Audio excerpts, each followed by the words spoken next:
Okay तो आज का हमारा टॉपिक है पेजिंग। ये मेमोरी मैनेजमेंट का एक ट्री है जिसको हम वन बाय वन स्टडी कर रहे हैं। आज का जो हमारा टॉपिक है वो मेमोरी मैनेजमेंट की नॉन कंटीजियस टेक्निक का एक मेथड है पेजिंग, जिसको हम स्टडी कर रहे हैं। तो पेजिंग की बात की जाए तो non contiguous memory allocation technique divide logical memory and physical memory into fix size blocks so that one process can reside at different memory location. मतलब क्या है यहाँ पे? अब जो हम जब भी हम मेमोरी की बात की जाए तो समझ जाना हम रैम की बात कर रहे हैं। और हम रैम को हम बोलते हैं फिजिकल मेमोरी, जहाँ पे हमारा एक्चुअल जो डाटा है वो स्टोर होता है। ठीक है। तो फिजिकल मेमोरी को क्या करना है, फिक्स साइज ब्लॉक में डिवाइड करना है। तो ये हमारी मेमोरी है, ये खाली जितनी भी आपको जगह नजर आ रही है इसको हम क्या करेंगे, फिक्स साइज ब्लॉक में डिवाइड कर दिया। ठीक है, हमने 1 MB का हमने ब्लॉक बना दिया। आमतौर पे जो ब्लॉक बने होते हैं ये 4 KB के होते हैं। तो हम सिर्फ अंडरस्टैंडिंग पर्पस के लिए हमने क्या कर दिया, 1 MB का डिवाइड कर दिया। ठीक है। और ये डिपेंड कर रहे होते हैं आपके मुख्तलिफ ऑपरेटिंग सिस्टम के ऊपर। और यहाँ पे हमारे पास क्या है, प्रोसेस है। जो प्रोसेस की जो एड्रेस स्पेस होती है, प्रोसेस की जो मेमोरी होती है उसको हम बोलते हैं लॉजिकल मेमोरी। और लॉजिकल मेमोरी को भी क्या करना है, फिक्स साइज ब्लॉक में इसको भी डिवाइड करना है। तो ये क्या है, 4 MB का है, तो इसको भी हम क्या करेंगे, 1 MB के सेक्शन में, पार्टीशन में इसको भी हमने क्या कर दिया, डिवाइड कर दिया।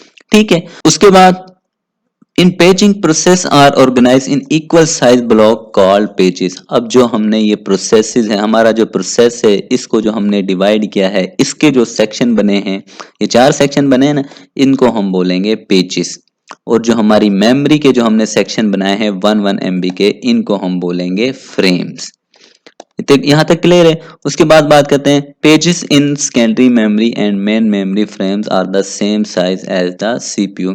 अब जो हमारी मेमोरी है और जो हमारे प्रोसेसेस हैं, इनके जो सेक्शन बने हैं वो हमेशा सेम साइज के होने चाहिए। ऐसा नहीं होना चाहिए भाई मेमोरी का 2 MB का है और ये 1 MB का, नहीं, दोनों का जो साइज होगा वो सेम होगा। अगर ये 1 MB का है तो हमने इसको भी 1 MB का ही बनाना होता है। बेसिकली हमारे ऑपरेटिंग सिस्टम का काम है वही इनको क्रिएट करता होता है। ठीक है। अब क्यों करना है ये, क्यों ये डिवीजन हो रही है, ताकि एक्सटर्नल फ्रेगमेंटेशन ना हो सके, कोई भी प्रोसेस कहीं पे भी स्टोर हो सके। ठीक है। जैसा कि हम यहाँ पे मेमोरी में हमने ये प्रोसेस 1 था, ये 2 MB का था, तो 1 MB यहाँ पे स्टोर करवा दिया। इसी तरह ये प्रोसेस 5 था, ये 3 MB का था, तो इसको भी क्या कर दिया, 3 सेक्शन में डिवाइड करके 1 MB यहाँ पे स्टोर करवा दिया। और इसी तरह जो हमारा प्रोसेस 8 है, ये 4 MB का है। तो अब देखो ये एक साथ तो स्टोर हो नहीं सकता, जिस तरह कंटीजियस में होता था, ये नॉन कंटीजियस है। तो ये क्या करेंगे, इसको इसीलिए डिवाइड किया गया ताकि जहां पे जगह मिले उसको स्टोर किया जा सके। अब देखो 2 सेक्शन के लिए यहाँ पे जगह थी तो यहाँ पे स्टोर करवा दिया, बाकी के लिए यहाँ पे है तो यहाँ पे स्टोर करवा दिए जाएंगे। इससे क्या होता है, एक्सटर्नल फ्रेगमेंटेशन क्रिएट नहीं होती। तो ये बेसिकली हमारे पेजिंग का कंसेप्ट है। अब ये एक डायग्राम है किस तरह से एड्रेस ट्रांसलेशन होती है पेजिंग के अंदर। क्योंकि जो हमारे प्रोसेसेस हमने देखा ना, कोई कहाँ पे स्टोर, अब ये प्रोसेस 8 है, 2 या इसके सेक्शन यहाँ पे स्टोर है, 2 यहाँ पे स्टोर है। अब इनको ट्रैक भी तो करना है ना। ऐसा तो नहीं हो सकता कि भाई यहाँ पे स्टोर करवा के हमें फिर मिले ही ना वो कहाँ पे स्टोर हो गए। ठीक है। तो इस वजह से इनको क्या किया, ट्रैक किया जाता है। और ट्रैक के लिए हमें जो हमारा सीपीयू होता है वो एड्रेस जनरेट करता है, उस एड्रेस को ट्रांसलेट किया जाता है लॉजिकल मेमोरी से फिजिकल मेमोरी के अंदर। तब जाके हमारा जो एक्चुअल डाटा है वो एक्सेस होता है। ठीक है। तो ये एक डायग्राम है, इसकी जो आपको मैं आपको यहाँ पे एक्सप्लेन कर देता हूँ जो आपको समझ आए। ठीक है, वरना एग्जाम्पल में जब हम इसको समझेंगे बड़ा ही डिटेल में समझेंगे। तो सीपीयू क्या करता है, जो भी उसे डाटा चाहिए जिस भी प्रोसेस का, वो यहाँ पे क्या करता है, एक लॉजिकल एड्रेस जनरेट करता है। उस लॉजिकल एड्रेस के 2 हिस्से होते हैं, एक होता है उसका पेज नंबर, एक होता है ऑफसेट। ऑफसेट होता है उसका एक्चुअल डेटा। उसके बाद वो पेज नंबर को लेके आता है पेज टेबल में। पेज टेबल के अंदर बेसिकली क्या होता है, अब देखो यहाँ पे फ्रेम बने हुए थे ना, अब ये देखो, ये एक फ्रेम ये है, एक ये है और एक ये जो अब हमें ऑरेंज कलर के जो नजर आ रहे हैं।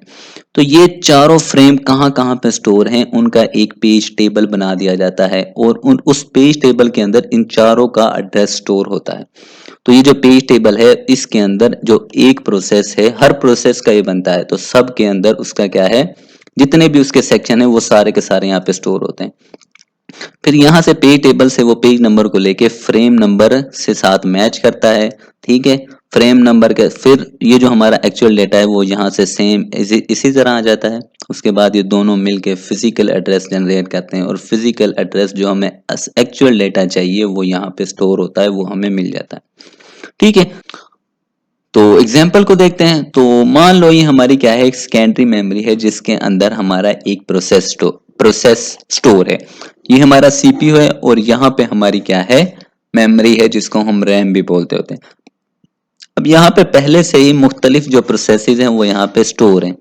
तो अब हमारा ये एक प्रोसेस है, हम क्या करते हैं, हम मान लेते हैं एक जो ये प्रोसेस है हमारा, इसकी एक कॉपी हमने स्टोर करवा दी रैम के अंदर और एक कॉपी हमने स्टोर करवा दी सीपीयू के अंदर।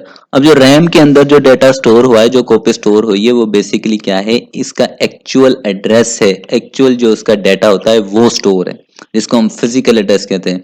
आप इसको इस तरह समझ लें, ए आप प्रोग्राम लिखते हैं सी का, तो ए इज इक्वल टू 10। अब ये क्या है, आपने लॉजिक बनाई है, लेकिन पीछे मेमोरी में क्या हुआ है, ए नाम का एक बॉक्स बना है और उसके अंदर क्या है, ये 10 स्टोर है। तो ये जो बॉक्स बना है, जो ये 10 स्टोर है, वो फिर कहाँ पे स्टोर होगा, हमारा फिजिकल मेमोरी में, ये एक्चुअल डेटा है। और जो आपने प्रोग्राम में लॉजिक बनाई है वो कहाँ पे होगा, हमारा सीपीयू के अंदर होगा। सीपीयू यहाँ पे उसको एग्जीक्यूट करेगा, फिर सीपीयू को जब वो वैल्यू चाहिए होगी ए इज इक्वल टू 10 की, तो फिर ये जो सारा प्रोसेस है, इस प्रोसेस की मदद से इस 10 को एक्सेस किया जाएगा मेमोरी से। ठीक है, तो ये सारी थ्योरी है। तो इसलिए मैंने बोला कि एक कॉपी यहाँ पे स्टोर करवा दी हमने रैम में और एक करवा दी सीपीयू के अंदर प्रोसेस 1 की। एक्चुअल में ऐसा नहीं होता। एक्चुअल में जो हमारा सीपीयू होता है उसके पास जो हमारा प्रोग्राम काउंटर रजिस्टर है, उसके नेक्स्ट इंस्ट्रक्शन जो उसने एग्जीक्यूट करनी है उसका एड्रेस सीपीयू के पास होता है उस प्रोग्राम काउंटर रजिस्टर के अंदर। ठीक है, ये बस मैंने समझने के लिए बोल दिया कि एक कॉपी यहाँ पे जो एक्चुअल डेटा है वो यहाँ पे है और उसके बाद जो आपका लॉजिक है ए इज इक्वल टू 10 वाला वो यहाँ पे। ठीक है, मैं इसको रेज कर देता हूं। तो अब सीपीयू क्या करेगा, इस प्रोग्राम को जब एग्जीक्यूट करेगा, फॉर एग्जांपल इसे कोई वैल्यू चाहिए, तो ये क्या करेगा, सीपीयू एक एड्रेस जनरेट करेगा, लॉजिकल एड्रेस। ठीक है, तो ये हमारा क्या है, लॉजिकल एड्रेस। अब इस लॉजिकल एड्रेस में दो चीजें शामिल हैं, एक पेज नंबर। ठीक है, आपने देखा ना लास्ट जो अभी हमने डायग्राम दी थी कि हर प्रोसेस के मुख्तलिफ सेक्शन बना दिए जाते हैं और हर सेक्शन क्या कहलाता होता है, उसका पेज नंबर कहलाता होता है। तो यही यहाँ पे हुआ, इसमें दो चीजें, एक पेज नंबर है, ठीक है, जो 100 है ना, ये पेज नंबर है, और दूसरा जो ये 1 है, ये जो यहाँ पे आपको 1 नजर आ रहा है, ये एक्चुअल डेटा है जो सीपीयू को चाहिए। तो दोनों चीजें, पेज नंबर भी और उसका जो एक्चुअल डेटा है वो सीपीयू ने जनरेट कर दिया। उसके बाद सीपीयू को नहीं पता ये मेमोरी में कहाँ पे स्टोर है, इसने जनरेट करके मेमोरी मैनेजमेंट यूनिट को दे दिया। मेमोरी मैनेजमेंट यूनिट क्या है, handle translator logical into physical address. ये बेसिकली हमारे सीपीयू का ही पार्ट होता है जो ट्रांसलेशन को मैनेज करता है। तो मेमोरी मैनेजमेंट यूनिट क्या करेगा, इसको डिवाइड कर देगा, पेज नंबर को अलग कर देगा इस 100 को, और इस 1 को जो एक्चुअल डेटा है, जो हम जिसको हम ऑफसेट भी बोलते हैं, इसको अलग कर देगा। तो ये देखो ऑफसेट को अलग कर दिया और जो पेज नंबर है उसको उसने क्या कर दिया, अलग कर दिया। ठीक है, अब ये जो पेज नंबर है, अब इस पेज नंबर से क्या करेंगे, इसको लेके जाएंगे हम पेज टेबल में। अब जो ये पेज टेबल होता है ये भी हमारा रैम के अंदर ही स्टोर होता है। ठीक है, तो ये देखो ये पेज नंबर ये इसी रैम के अंदर स्टोर है। इसको अब इसको जो हमने, ये आपको नजर आ रहा, समझो ये आपका इसका जूम वर्जन आपको नजर आ रहा है, जूम किया हुआ है मैंने। ठीक है, तो यहां से ये आपको नजर आ रहा है। और जो हमारा सीपीयू होता है उसके पास एक रजिस्टर होता है पीटीबीआर, पेज टेबल बेस रजिस्टर, जिसके अंदर जैसे ही ये प्रोसेस लोड हुआ था, ये P1 जैसे ही लोड हुआ था उसका पेज टेबल भी इस सीपीयू के पास लोड हो जाता है। ठीक है, तो मेमोरी मैनेजमेंट, अब क्या मेमोरी मैनेजमेंट जो यूनिट है, अब इस जो हमारा रजिस्टर है पीटीबीआर, इससे मैच करवा रहा है, मैप करवा रहा है, ताकि वो इस मेमोरी से फिजिकल एड्रेस को एक्सेस कर सके, एक्चुअल डेटा को एक्सेस कर सके। तो फिर ये पेज नंबर को लेके कहां पे आएगा, पीटीबीआर के पास आएगा, जहां पे P1 का प्रोसेस 1 का पेज टेबल स्टोर है। और यहाँ पे आके जब वो आया तो उसने मैच करना स्टार्ट किया इनमें से कि भाई कौन सा फ्रेम है। तो वो क्या करेगा, यहाँ पे देखो 100 मिला, तो इसे ये क्या कहा, 100 मिल गया, तो इसे पता चल गया भाई ये फ्रेम है जो डेटा सीपीयू जिसकी डिमांड कर रहा है। तो इस फ्रेम को लेके वो क्या करेगा, आगे चला जाएगा। तो लेके चला गया फ्रेम को, और फ्रेम आपको पता है मेमोरी का एड्रेस होता है, ये एक्चुअल डेटा है जो सीपीयू को चाहिए। और फिर जो डेटा है वो क्या हो जाएगा, इसी तरह से आ गया हमारा यहाँ पे। ठीक है, अब इन दोनों को मिला के जो हमारा मेमोरी मैनेजमेंट यूनिट है वो जनरेट करेगा फिजिकल एड्रेस। फिजिकल एड्रेस क्या है? मेमोरी का एक्चुअल एड्रेस होता है, ठीक है। तो अब इस फिजिकल एड्रेस को मेमोरी कंट्रोलर के हवाले कर दिया जाएगा कि भाई ये एड्रेस है, ये सीपीयू को चाहिए, ये हमें दो। तो फिर क्या करेंगे, हम इसको मैच करेंगे। तो देखो ये रहा हमारा वो एड्रेस जो हमारे सीपीयू को चाहिए था। ये क्या है? 01001, ये वाला, ये हमारा फ्रेम नंबर है, ये वाला। और जो इसका दूसरा हिस्सा है ऑफसेट, जो एक्चुअल डेटा था, वो एक तो 0 बाइट है और एक है 1। तो ये वाला जो हमारा 1 था, ये इसको चाहिए था, ये वाला, ठीक है। तो सीपीयू क्या कर रहा है? इसको एक्सेस करना चाह रहा था। तो ये देखो, ये इसको क्या करे, यहाँ पे इस तरह से इसको मिला है। तो इस तरह से बेसिकली एड्रेस ट्रांसलेशन होती है हमारे पेजिंग के, ठीक है। मैं रिपीट कर देता हूं।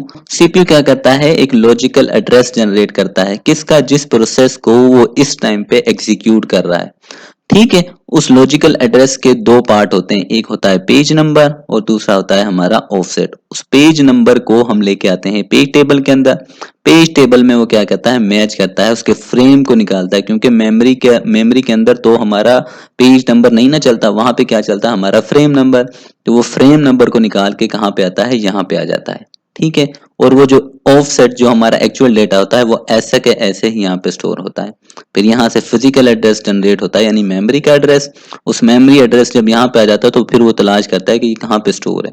तो जहाँ पे भी स्टोर होता है फिर उससे उसको क्या कर लेता है? एक्सेस किया जाता है। इस तरह से पेजिंग की एड्रेस ट्रांसलेशन होती है, इस तरह से मेमोरी को एक्सेस किया जाता है पेजिंग के अंदर, ठीक है। इसके एडवांटेजेस और डिसएडवांटेजेस की बात करें तो in paging external fragmentation was totally remove, कोई एक्सटर्नल फ्रेगमेंटेशन नहीं होती, ठीक है। जो भी प्रोसेस आता है, हमने देखा था, उसको डिवाइड कर दिया जाता है छोटे छोटे सेक्शन के अंदर। और वो सेक्शन क्या होता है? जिस जैसे मेमोरी के जितना साइज का होता है उतना ही उस प्रोसेस का साइज होता है। हमने देखा था ना 1 MB का, ये हमने प्रोसेस 8 वहीं पे स्टोर करवाया था, तो वही वही डायग्राम है। तो उसको रिमूव। अब इसका डिसएडवांटेज क्या है? इंटरनल फ्रेगमेंटेशन पॉसिबल है। अब ऐसा भी हो सकता है जो प्रोसेस 8 है वो 1 MB से कम का था, तो फिर जो बाकी जगह बच गई, अब 1 MB से फॉर एग्जांपल ये हाफ MB का था, तो हाफ MB जो एक्स्ट्रा बच गई ना इस सेक्शन से, तो उसको हम बोलते हैं इंटरनल फ्रेगमेंटेशन। यानी साइज जो प्रोसेस का है वो कम है, सेक्शन बड़ा है, तो वो कहते हैं इंटरनल फ्रेगमेंटेशन, यानी कि वो जो हाफ जो स्पेस ही वो जाया हो गई। उसके बाद पेज टेबल ओवरहेड, यहाँ पे देखो ये भी हो सकता है, ये जो अब ये जो मेमोरी ब्लॉक बना हुआ है जहाँ पे ये पेज टेबल स्टोर है, ये छोटा है, ठीक है। अब ये मान लो 2 MB का है, 1 MB का लगा, सॉरी 1 MB का है। अब जो पेज टेबल है इसमें ज्यादा एंट्रीज हैं, तो ये क्या हो जाता है? 2 MB का हो जाता है। तो फिर भी तो प्रॉब्लम है ना, ठीक है।